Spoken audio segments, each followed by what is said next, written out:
Panorama group, जो सोचता है वो करता है। नीतीश जी ने पूरे नालंदा के लोगों के सामने कहा कि अगला अब यही है मुख्यमंत्री, सबको लेके चलेंगे यही। हम इसको बहुत मानते हैं कि जो कहा सो किया। याद करिए, जो नामुमकिन था उसको मुमकिन में बदला, जो नहीं हो सकता उसको करने का काम किया।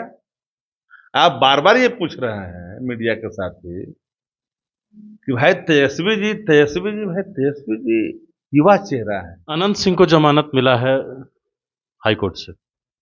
सुना तो है कि उच्च न्यायालय ने राहत दी है, लेकिन राहत देने वक्त शर्त भी लगा दिया कि बदमाशी अब मत करिएगा।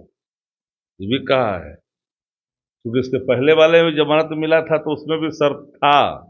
और पहले से ही कहा हम लोगों ने कि AK-47 की कड़कड़ाती और दहाड़ती आवाज का वीडियो देश भर के लोगों ने देखा है, ऐसा नहीं कि नहीं देखा है। नमस्कार, न्यूज फॉर नेशन देख रहे हैं और मैं हूं आपके साथ रंजन सिंह। देखिए, बिहार में विधानसभा के चुनाव हैं, लेकिन जिस प्रकार से चुनावी एजेंडे की अगर बात की जाए तो विपक्ष के द्वारा जो जो बातें कही जा रही हैं, उन तमाम बातों को मुख्यमंत्री नीतीश कुमार ने अमली जामा पहना दिया है। पहली बात, जो 2 यूनिट फ्री बिजली की बात हो तो सरकार ने उसे 125 यूनिट कर दिया है। 1500 जो पेंशन बढ़ाने की बात हुई उसको सरकार के द्वारा जो है वो बढ़ा दिया है 1100। तो कई ऐसे सवाल हैं। और अब माई बहन मान योजना है, तो क्या यह सवाल आज हमने जनता दल यूनाइटेड से भी पूछा था, जेडीयू के मुख्य प्रवक्ता से। और आखिरकार क्यों ऐसा हो रहा है, कोई बात है क्या? आरजेडी के मुख्य प्रवक्ता हैं शक्ति सिंह यादव, आप लोग कुछ खेल कर रहे हैं क्या? बिहार में तो माइंडलेस गवर्नमेंट है, अचेत सरकार है। एक जो धड़ा है भ्रष्टाचार और उन्माद में लीन रहता है और नफरत फैलाने वाली एक धड़ा है, वो भाजपा की है। सरकार चलाने वाले जो नीतीश जी हैं वो पूरी तरह से हथियार डाल दिया है। उन्होंने मान लिया है कि बिहार का अगला भविष्य तेजस्वी यादव है, और इसलिए माना है कि अपने ही बचनों को स्थापित किया उन्होंने। रहुई के डेंटल कॉलेज में उन्होंने कार्यक्रम में कहा था, एज ए स्वास्थ्य मंत्री, एज ए उप मुख्यमंत्री तेजस्वी जी उसमें शामिल हुए थे। नीतीश जी ने पूरे नालंदा के लोगों के सामने कहा कि अगला अब यही है मुख्यमंत्री, सबको लेके चलेंगे यही। हम इसको बहुत मानते हैं। रोड मैप भी है और विजन भी है। और आज जो विजन, जो घोषणा, जो गारंटी, जो रोड मैप तैयार किया तेजस्वी जी ने, उसको लगभग अक्षरशः पालन करने की कोशिश नीतीश जी ने की। यानी नीतीश जी ने माना कि अगला मुख्यमंत्री अब सिर्फ और सिर्फ बिहार का तेजस्वी यादव है। इसी के पास विजन है, इसी के पास रोड मैप है, यही बिहार को बदल सकता है, इसी में इतनी ताकत है, जन विश्वास का चेहरा भी तेजस्वी है। ये बात नीतीश जी ने मानी। अब आपको लगेगा कि 17 महीने में वही काम किया इन्होंने, जो कहा सो किया।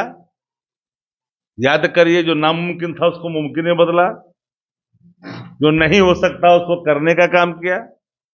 आप बार बार ये पूछ रहे हैं मीडिया के साथी कि भाई तेजस्वी जी युवा चेहरा है।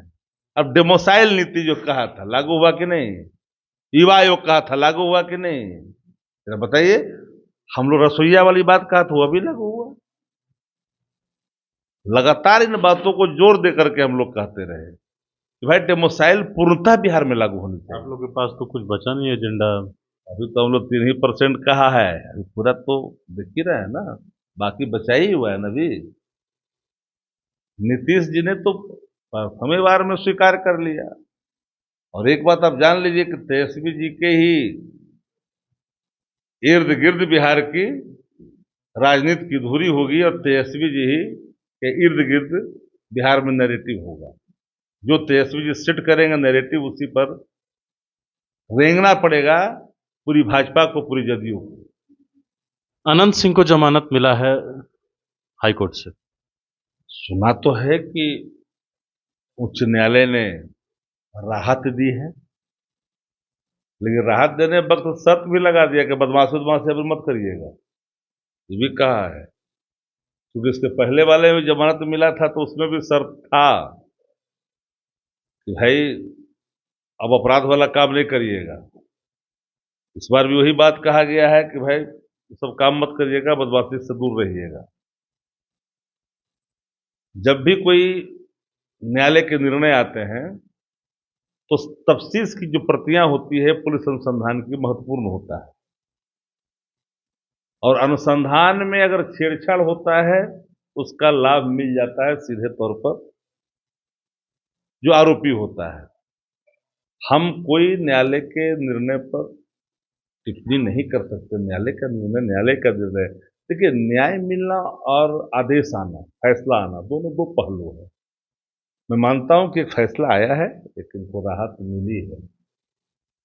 और पहले से ही कहा हम लोगों ने कि AK-47 की कड़कड़ाती और दहाड़ती आवाज का वीडियो देश भर के लोगों ने देखा है, ऐसा नहीं कि नहीं देखा है। वीडियो पीपल डोमेन में है, इसके पहले भी और इधर वाला भी। ठीक है, बार बार कभी खेत का बंटवारा, कभी पेरोल भाई सरकार देती है, वही हिसाब से देती है। तो जो उनको राहत मिला है तो मिला है, पर हिया उससे क्या फर्क पड़ता है। चुनाव लड़ेंगे ना आप लोग के लिए चुनौती बनेंगे मोकामा कौन में। चुनाव लड़ रहा है? मोकामा में मोकामा से तो हम लोग को जहां तक मीडिया के लोग बता रहे हैं, जो सूत्र है और जो दावे पेश कर रहे हैं कि भाई नीरज कुमार ही मोकामा के जदयू के उम्मीदवार होंगे, जो हम लोग को सूचना प्राप्त अभी तक आ रहा है। जो बात मीडिया से छन करके आ रही है कि वहां तो लगभग तय हो गया है, एक केंद्रीय मंत्री ने ऐलान कर दिया कि वहां से नीरज जी ही लड़ेंगे। अब धुआं किधर से किसका निकल रहा है मैं नहीं जानता हूं। चलिए, तो बिल्कुल साफ तौर पर आपने सुना आरजेडी के मुख्य प्रवक्ता शक्ति सिंह यादव थे, किस तरीके से इन्होंने बातों को रखा है और क्या कुछ कहा है। फिलहाल जो खबर थे वो हम आप तक पहुंचा रहे हैं बड़ी इंफॉर्मेशन के साथ। नमस्कार।